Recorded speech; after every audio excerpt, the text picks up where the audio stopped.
आप सभी को मेरा नमस्कार। आज मैं आप सभी के समक्ष उत्पन्ना एकादशी की व्रत कथा प्रस्तुत कर रही हूँ।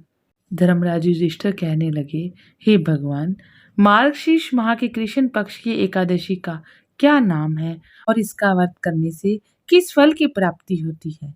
कृपा कर यह सब मुझे विधि पूर्वक बताइए। भगवान श्री कृष्ण बोले, मार्गशीर्ष माह के कृष्ण पक्ष में आने वाली इस एकादशी को उत्पन्ना एकादशी कहा जाता। आइए अब शुरू करते हैं उत्पन्ना एकादशी की व्रत कथा। एक बार सतयुग में मुर नाम का दैत्य उत्पन्न हुआ। वह बड़ा बलवान और भयानक था। उस प्रचंड दैत्य ने इंद्र आदि सभी देवताओं को पराजित करके भगा दिया। तब इंद्र सहित सभी देवताओं ने भयभीत होकर भगवान शिव से सारा वृत्तांत कहा और बोले, हे कैलाशपति, मुर दैत्य से भयभीत होकर सब देवता मृत्यु लोक में फिर रहे हैं। तब भगवान शिव ने कहा, हे देवताओं, तीनों लोकों के स्वामी, भक्तों के दुखों का नाश करने वाले भगवान विष्णु की शरण में जाओ।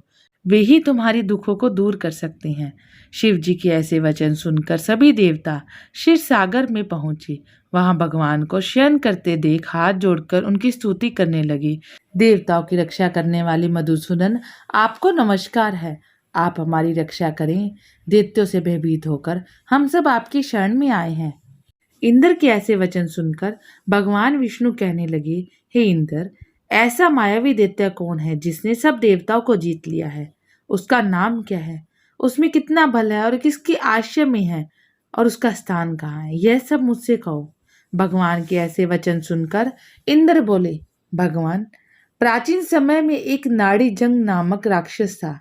उसके महापराक्रमी और लोक विख्यात मुर नाम का एक पुत्र हुआ। उसकी चंद्रावती नाम की एक नगरी है। उसी ने सब देवताओं को स्वर्ग से निकालकर वहां अपना अधिकार जमा लिया है। उसने इंद्र, अग्नि, वरुण, यम, वायु, चंद्रमा आदि सबके स्थान पर अधिकार कर लिया है। सूर्य बनकर स्वयं ही प्रकाश करता है, स्वयं ही मेघ बन बैठा है और सबसे अजय है। हे असुर निकंदन, उस दुष्ट को मारकर देवताओं को अजय बनाइए। यह वचन सुनकर भगवान ने कहा, हे देवताओं, मैं शीघ्र ही उसका संहार करूंगा। तुम चंद्रावती नगरी जाओ। इस प्रकार कहकर भगवान सहित सभी देवताओं ने चंद्रावती नगरी की ओर प्रस्थान किया। उस समय जब दैत्य मुर सेना सहित युद्ध भूमि में गरज रहा था, उसकी भयानक गरजना सुनकर सभी देवता भय के मारे चारों दिशाओं में भागने लगे। जब समय भगवान रणभूमि में आए तो दैत्य उन पर भी अस्त्र शस्त्र लेकर दौड़े। भगवान ने उन्हें सर्प के समान अपने बाणों से बीन डाला। बहुत से दैत्य मारे गए, केवल मुर बच गया।